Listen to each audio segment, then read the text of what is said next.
Please welcome the 2025 Commander-in-Chief's Training Center, the United States Naval Academy Midshipmen.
President of the United States, Donald J. Trump.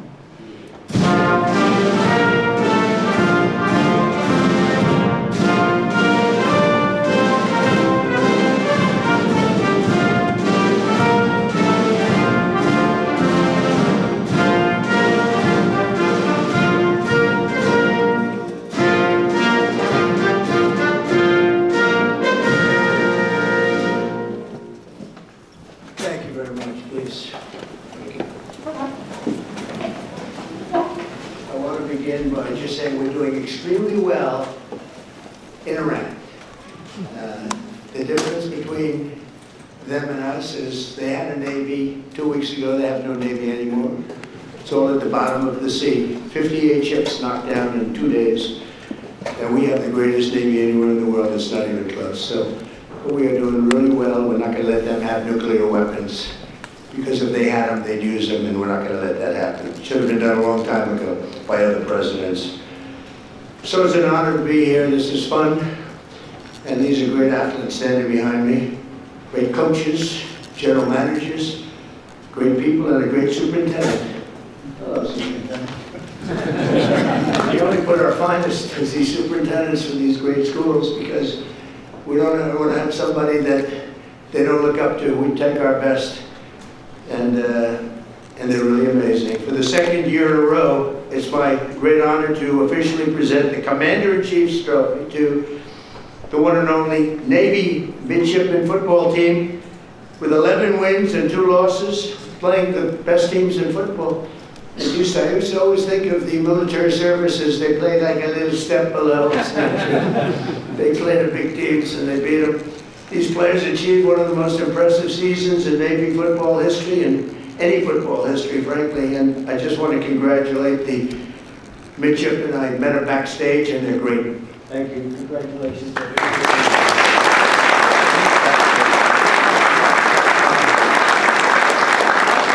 know, when I mentioned the Navy that we just destroyed, I said, "Are they good ships?" "Yeah, they're great ships."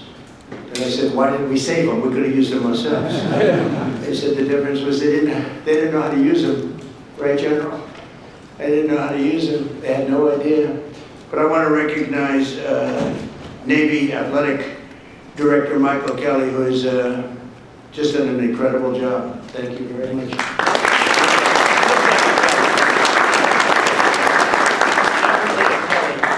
Along with head coach Brian Newberry, fantastic coach, Brian. We're off to the second best start for any football coach in school history. What's second? Who's first? That must have been a Roger Staubach here, maybe, or something. Because I tell you what, I got to watch Roger Staubach, and he was something. It was like, I had to say, I said it, and some people were insulted by it, but it was like a man playing with children. He would single-handedly win those games. It was incredible. Thanks as well to your superintendent, Lieutenant General Michael Borg-Schulte, who is an accomplished Navy linebacker, a very good one.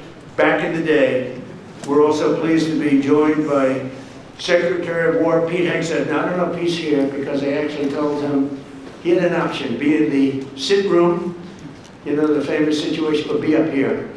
And if it's okay, I told him, but I think he has two very beautiful sons up here. They're the best, Boone and Jackson. Are you two guys? Well, I told your father, just be in the situation room. We're okay with that, right? I think so, right, Coach? Coach, I think you're okay. So Boone and Jackson, someday you'll be on this team maybe, right? Would you be a Navy, Army, Air Force? Which one? Take Navy. Just say Navy, okay. I don't want to get them in trouble. And your father's doing a fantastic job. And also the chairman of the Joint Chiefs of Staff, Dan Kane. So Dan is unbelievable, and I picked him for a reason because I was told it would take 5 years to beat ISIS by our television generals. You know, there's a big difference between generals, just like there is between coaches and everything else. They said, sir, 5 years, and I went to Iraq because I didn't understand why 5 years, and I met this general. And his name was Dan Kane. I said, what's your name? He said, Raisin, sir. I said, really, Raisin? What is that? Raisin? Oh, it's just my nickname, sir. What's your last name? Kane. I said, your name's Raisin Kane? I said, you're the guy I'm looking for. And it turned out to be right. So they told me it was going to take 4 to 5 years to knock out ISIS. And now I'm in Iraq. I come down and meet him, some other generals. He was the boss. And I said, how long would it take for you to knock out ISIS? He said, 4 weeks, sir. I said, 4 weeks? They tell me 4 years, maybe 5. He said, well, whatever they want, sir. They're the boss. I'm just here. But you can do it in 4 weeks, sir. And you have time left over. I said, you gotta be kidding. And he explained that we went through a whole big thing. Well, nobody in this room would be bored by it. Actually, it's right there, every word I tell you, every word of it. But bottom line, I said, let me go back. But as I'm leaving, it was very interesting. I'm walking down the stairs, long fight. I had to turn off the lights after spending trillions of dollars. You had to turn the lights off in the plane because you didn't want to be spotted by the enemy. This was something, so we land. And he said, sir, would you like to rest for a while before we have a meeting? I said, I don't have to rest. My name's not Biden. I'm not resting. And we had great meetings. And then I got back on the plane and I said to him, so General, you say 4 weeks, we mean that? 4 weeks, sir, and you'll have time left over. I said, I'll call you on Monday when I get back. And I called him, I said, you still feel that way, General? He said, yes, sir. And I let him do it. He did it in less than 4 weeks. He defeated ISIS. It was amazing. What a difference. You know, I always say, what a difference the president makes. The border. They said, it can't be done without Congress. It will take years. We did it in about 3 weeks. We have a border that's now 9 months in a row. Nobody's come into our country illegally. I'm not even sure if that could be right.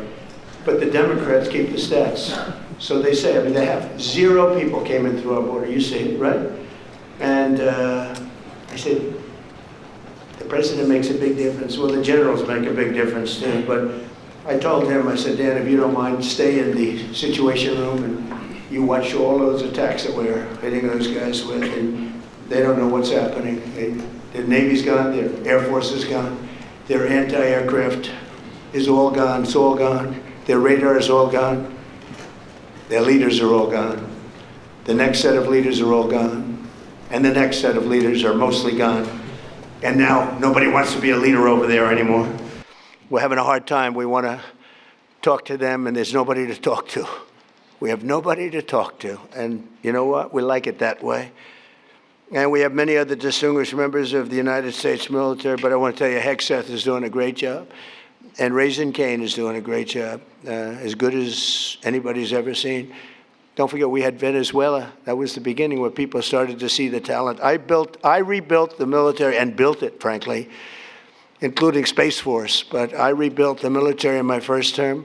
I didn't think I'd be using it this much, but I'm glad I rebuilt it, because we can't let these lunatics have nuclear weapons, because they were going to use them. They'd use them fast. One of the ways you know that is when this whole thing started, they started shooting missiles all over the Middle East at countries that were basically not involved, because they wanted to take over the Middle East. And if they had a nuclear weapon, they would have used it. The only question would have been the first hour of the first day. That's the only question. They would have used it. And if they can use a nuclear weapon, the world would have been in big trouble. We had to stop. It should have been done long ago. I also want to thank FCC Chairman Brendan Carr, perhaps the most powerful man in this room. You are doing some job. He's trying to keep the fake news, he's trying to make the fake news real and respect it again, which is not an easy job, but you're doing a really amazing job. First time that's happened in 25 years. So I congratulate you and everybody in the room. Everybody in this whole country is watching what you're doing, and we appreciate it. When a man can get elected in a landslide, winning think of it, 7 swing states, win them all. We win the popular vote. We win the Electoral College by a tremendous amount. We win the counties by 82 or 84%. And I got no good press. Think of it. Only one thing, that only means one thing. These people are not respected. They're just not respected, and we have to have a press that's respected.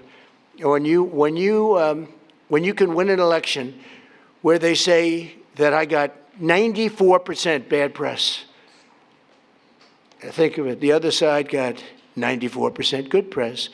When they can get 94% and you win in a landslide, that means the press is not respected. People have no confidence in. So you're doing a fantastic job.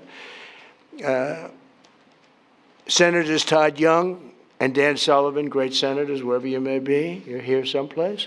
Where are you? Hello, fellas. Good senators. Great guys. And Representatives Ronnie Jackson, White House doctor.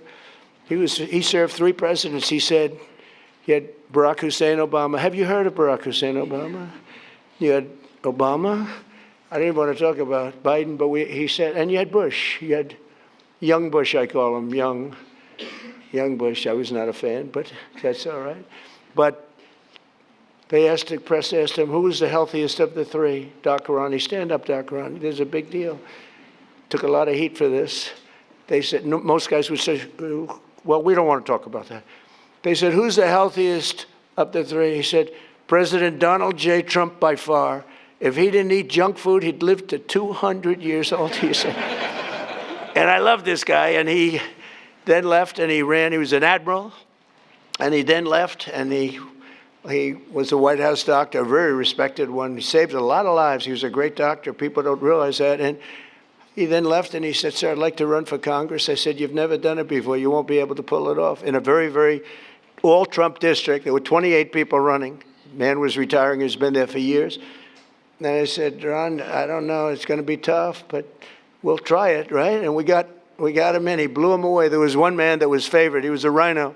He was favored to win easily, and we wiped him out, right, Ron? And he's been a congressman. He's one of the most popular people in Congress. But I don't care about that. I just care that he was my doctor, and he said I'm the healthiest human being. He said, Ronnie, am I healthier than these guys back here? Yes, sir. Okay. All right. See, this is why I like him. Also with Ronnie is Derek Van Orden, a fantastic guy, and members of the Naval Academy's Board of Visitors. Sean Spicer, who's gone on to great things, and Walt Nuda. Where's Walt? Walt's become a very famous guy. He works with me, and he does a great job. Great, loyal, incredible person. And Sean Spicer, where's Sean? Where's Sean? Great job. And he's got a very successful television career going. What the hell do I get out of it? Well, you know what I get? Nice statements. That's what I get out of it, right? Yes, sir. 100%. It's great. You've done great. Thank you very much. Congratulations. Those are really the people that are very much in charge of making everything work at the academy and the other academies separately, separate groups. A very important position. For the Navy midshipmen, 2025 was truly a season for the ages. You didn't just win the Commander-in-Chief's trophy, you made history as one of the greatest teams to ever wear the proud uniform of Navy football, some uniform. The teams have gotten so good in the schools that I was able to get, and we're pushing it very hard to make it permanent, a military academy deferment policy. So, because you have some people here, you know, when I went on the field and I threw up a coin, I'm standing next to these guys, they were monsters. I said, look at the size of these guys. I thought they were supposed to be smaller. I thought you had sort of restrictions on size, you know? We got rid of that because some of these guys were extremely large. And we have the NFL teams here also. When whoever wins the Super Bowl, they come. The baseball teams, we had the Dodgers, we have them all. But I saw the size of these guys, so I got used to it. And I said, these guys are as big as the NFL. And at one of the visits a while ago, first term, they asked me, they said, sir, we have a hard time recruiting because a player, if he's really good, he can't do the 4 or 5 years in the military service. Could you would like to do a military academy deferment policy? I immediately knew what he meant. And we got it done. And it allows you to defer your service until after your career. So if you're going to the NFL for 10 years, so now everyone wants to join. So do I get credit for this successful team then? The superintendent's going to say yes. I don't know about the coach. I don't know about Kelly. But the coach, I think, it made your life a little bit easier. It was tough. It was tough for the teams when they used to have to play guys that were twice their size, right? So they did good. They had better heart. They have the best heart in the business, but size does matter. And so what we did is we got that so you have a deferment, so a lot of people are able to join now, and they do their service later. They're great patriots, but that would be a lot to ask. And I think it's helped your teams really compete at the highest level. The team was led by your incredible senior class, and that includes the co-captain and star quarterback, Blake Horvath, who is fantastic. Where are you, Blake? Wait a minute, you're a player. I was at that game. He's a player. Yeah, but good everything. You can run it, you can throw it. What do you think, NFL material? Sir. You have no choice, yeah. Thank you. Stay up here if you want. Look at this guy. He walks up. Most of them just stay there. Just, they don't want to. Very good. Look at him. I can't get rid of him. I can't. Stay there if you want. Come on, stay there. He's a quarterback. What the hell? But he ends his college career as one of the most accurate Navy quarterbacks of all time with an astounding almost 60% completion rate, second only to the man we just spoke about, Roger Staubach, who was unbelievable. He was unbelievable. He served 5 years, and then he came in, and came in at like 27 or something, and he was phenomenal as an NFL player. Likewise, senior wide receiver Eli Haydenreich scorched opposing defenses all year long. They've been writing about him, a lot of stories, setting a school record for receiving touchdowns. And you do need a quarterback for that. Where's Eli? Where's Eli? Come here, Eli. Get over here. Look at the size of this guy.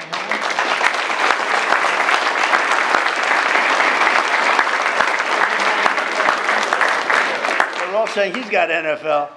Pretty good. I see by the size of those hands you have no trouble catching the ball. Beautiful. And we're going to bring them down to the Oval Office. Nobody else. We don't have room for none of all these big shots that we have here. None of the senators, none of all these people. We're going to bring them down. We're giving them a special medal, a beautiful medal, a very expensive medal that if I see it on eBay tonight, I'll be extremely upset. All right, so we're going to all march down there later. Congratulations. Thank you very much. That's good. Very nice that you say that. The whole team is pointing at you. Are you looking to go NFL if you can? Yes, sir. I'm hoping to. Okay, good. That's great. I'll bet you make it.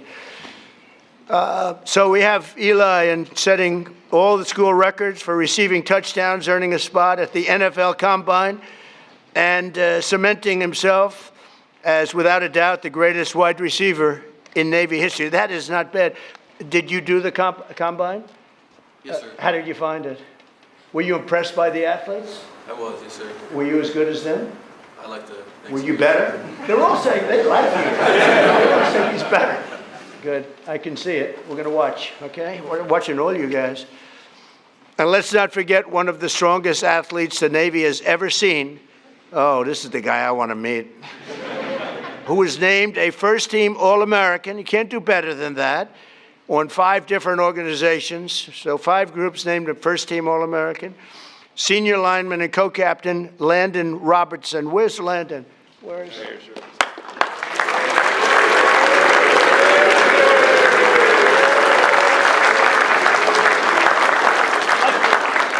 His arms are like steel. It just hurt my hand. I hit his muscle. It's like steel. You think I can take him in a fight? Thank you. Congratulations. That's fantastic. So listen to this about Landon with a 665-pound squat and a 465-pound bench press. What about women playing in men's sports? Think we could have a woman take your position? Is there a woman out there? I don't think so. You know, we're trying to end that. No men. Think of it. No men in women's sports. Maybe I'll put Landon in women's sports for a little while. How ridiculous. I mean, you know, they say that's an 80-20 issue. No.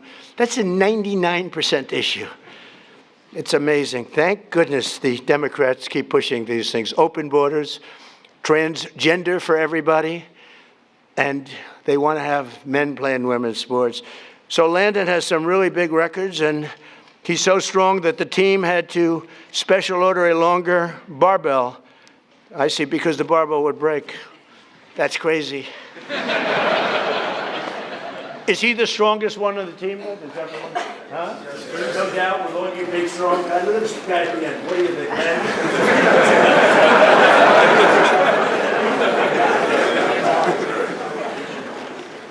So thank you very much. We have a lot of fun at these things. I love sports, and I love athletics, and I love competition. I love competition, and these guys are champions. But perhaps no single player better represents the heart and soul of this team than your 5'9", 174. I love those guys.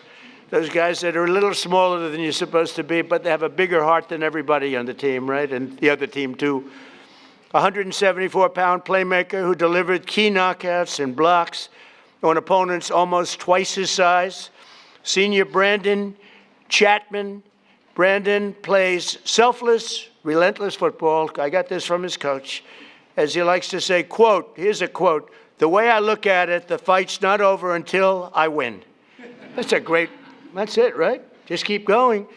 And that's really the spirit of the Navy and our great sailors. Where are you, Brandon? They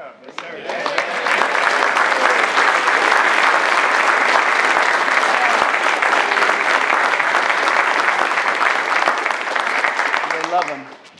Boy, I tell you, you don't have players like that. You don't win. You just can't win. You need people like Brandon, and they all have that big heart. It's very tough when you get into that elite group. When you beat those schools that are big and powerful, it's a pretty amazing thing. This group of winners opposed and opened the 2025 season with 7 straight victories, including a thrilling win over one of your top rivals. It's always tough, too, Air Force. Coach, Air Force is always tough. What is that?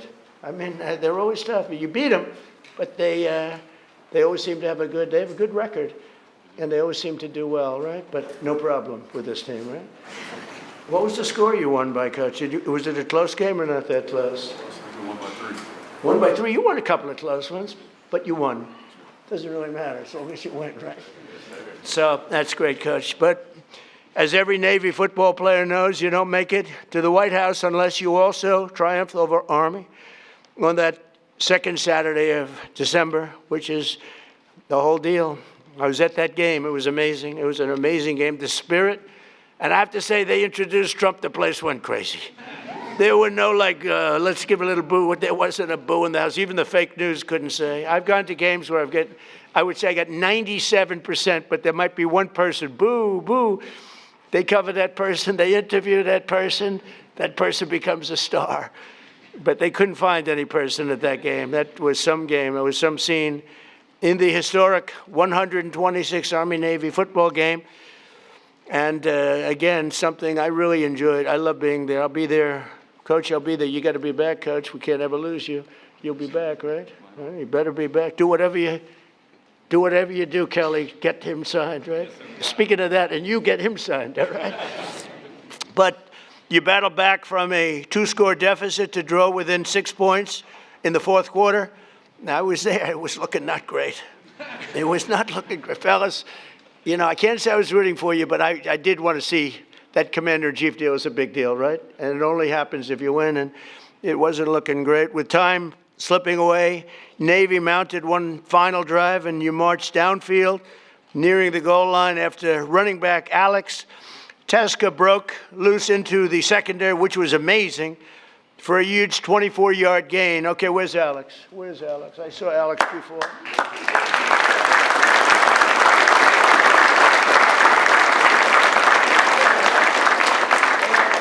Thank goodness, thank goodness. That was fantastic. I watched that because it was not looking good. After you did that, the momentum shifted, right, Coach? The coach was saying, I don't know, I got a problem, and then he did that. We all felt good. That's great. Congratulations. That's beautiful. That's amazing. So Alex did his job, and he did a fantastic job. But every football player knows, every single one of them, that you don't have heart, you don't have that. You can have all the strength, like Brandon, you can have all the strength you want, but if you don't have heart, that's exactly what Alex showed, and he's another one that's known for that. Then 3 times the formidable Army defense held the line, and they really held it, making it 4th and goal, midshipmen. So it's time to do or die, right, Coach? And with 6 minutes and 37 seconds left on the clock, other teams might have kicked an easy field goal, but that's not this, Coach. Coach, did you have a call? Did you call up the superintendent and talk to him like, what do I do? Or did you just say, let's go for it? I think you said go. I think you just go for it, right, Coach? But not this team with this coach, with the Commander-in-Chief's trophy on the line, which is a big deal. Blake dropped back in the pocket, surveyed the field, delivered a strike across the middle to Eli for a touchdown, and secured victory over Army in one of the most iconic moments in Navy football history. I wouldn't say in Army football history. I guess it was iconic also, but not quite in the same manner. But I watched that. That was incredible. The annual Army-Navy game is truly one of the most special occasions in all of sports, but in recent years, the college football playoff expansion has encroached on this sacred 4-hour time slot traditionally reserved for Army, Navy. So what did I do? I went out.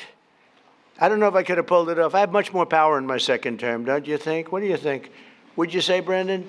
Much more power. First term, I don't know if I could have gotten away with this, but what did I do? I went out and said, I'm going to sign an executive order to ensure that the second Saturday in December is preserved exclusively. Nobody's playing football. Not Ohio State against Notre Dame. Not LSU against Alabama. Nobody's going to play football for 4 hours during that very special time of the year in December. It's preserved forever for the Army-Navy game. Now, if you don't want to watch football, you don't have to. But if you want to watch football, you're only watching one game. You're not watching 19 different games. All of them, in many ways, big. So, Coach, that puts a little pressure because the whole world's going to be watching. So nobody else is going to be allowed. Of course, we'll probably get sued at some point. We always get sued. But we win those suits, and we'll win this one. The only game that's going to be played, so we preserve that time, no matter who it is. You're playing the Army-Navy game. It keeps it special. We like it, right? Are you okay with it? Huh?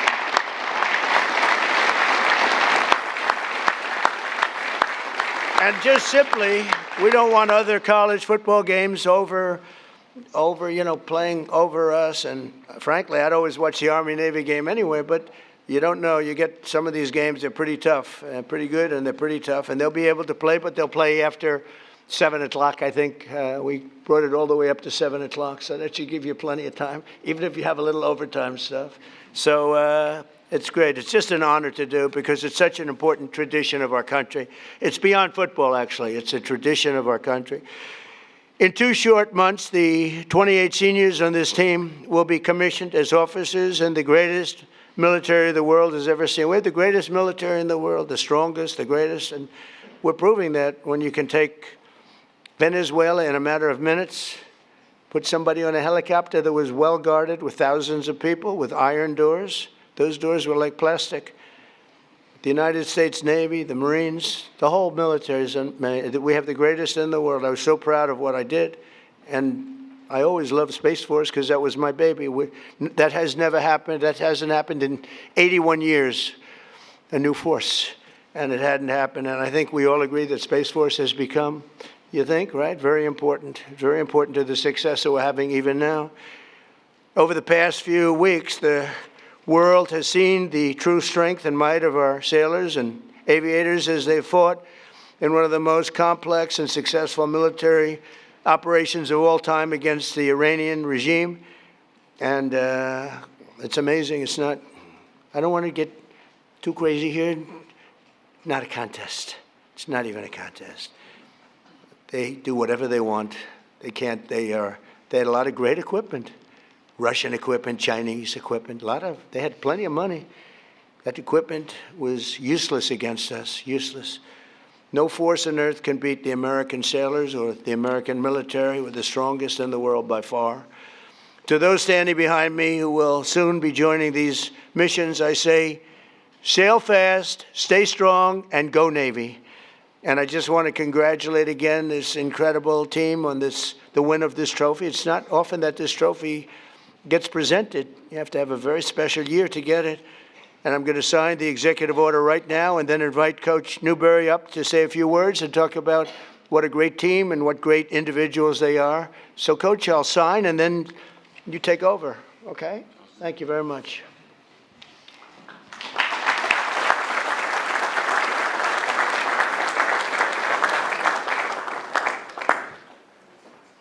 This is not an auto pen. Imagine taking it and say, would you please have this signed? Somehow, I don't know how they got by that. It didn't work. Let's go.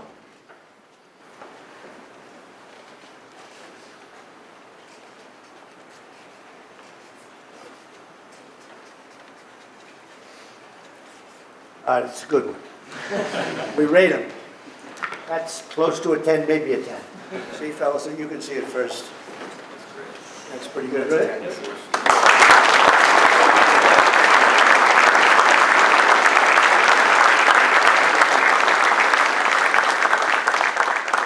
What I'll do is I'll give these out also. We'll pass them around. If you're going to get them down at the office, you're going to get that here. If I mistake that.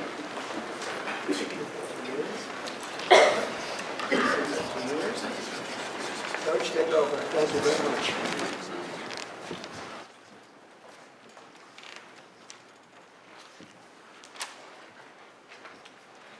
Good morning. Thank you, Mr. President. Thank you for signing that executive order, protecting the sanctity of the Army-Navy game. It's a game with a soul, and it deserves to be protected. Thank you very much. Thank you to you and your staff, your gracious hospitality, and for making today's ceremony possible. And thank you to the distinguished guests and everyone in attendance for being here to recognize this team and this exceptional group of young men. On behalf of our players, our staff and their families, our superintendent, General Michael Book-Schulte, and our athletic director, Michael Kelly, it is truly an honor to be here. We're grateful and humbled to be back again. As I shared last year, it's been our goal to return to this stage many times during your tenure, Mr. President. There's no higher honor in our program than standing here representing the Naval Academy, the entire brigade of midshipmen, the Brotherhood, and all the men and women who serve and have served in our Navy and Marine Corps. These young men understand that wearing the Navy uniform comes with a responsibility greater than football. Each day they strive to live up to the core values of honor, courage, and commitment, and the standards of those who came before them. Leaders of character who have gone on to serve our country with distinction. What they accomplished this season is a direct result of that ethos and mindset. The players here on stage and to my left in the audience are some of the very best our country has to offer. In just a little over 2 months, these 28 seniors standing behind me will graduate and commission as officers in our Navy and Marine Corps under your command, Mr. President. They will do so with character, discipline, and the values that define this institution. I also want to recognize our fellow service academies, the United States Army and the United States Air Force. The rivalry we share is among the greatest traditions in college football, but it is grounded in deep and enduring respect, because we know that one day many of these young men may stand shoulder to shoulder in defense of our nation. The Commander-in-Chief's trophy represents the commitment, discipline, teamwork that define the future leaders and warfighters of our armed forces. Every day our players balance the demands of Division I athletics with the responsibility of preparing to serve as officers. That challenge forges the character this trophy represents. In our view, it is the most meaningful and honorable trophy in all of college sports. To our families, alumni, and the countless people who support the Naval Academy, thank you. Your belief in these young men and in what this institution stands for makes moments like this possible and special. Mr. President, thank you for hosting us today and for your continued support of the men and women who serve our great country. This time, I'd like to bring our 2 captains, Landon Robinson and Blake Horvath, up to present you with a couple of gifts. Great. Thank you.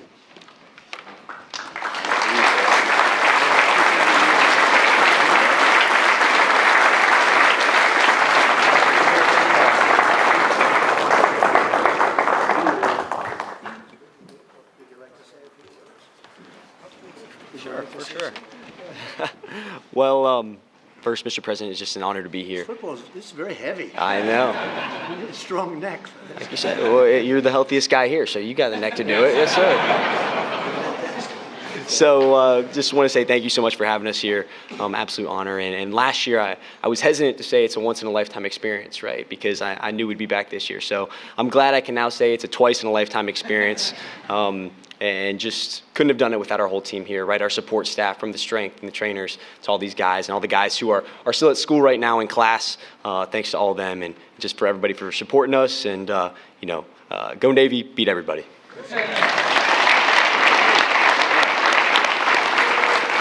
Absolutely.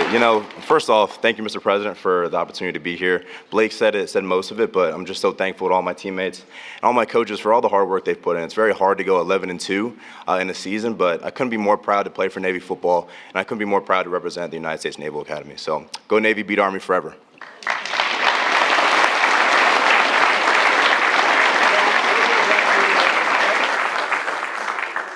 See you at the Oval. Now, anybody does not want to go to the Oval, please raise your hand. See you at the Oval. Thank you. See you in a couple of minutes. Thank you.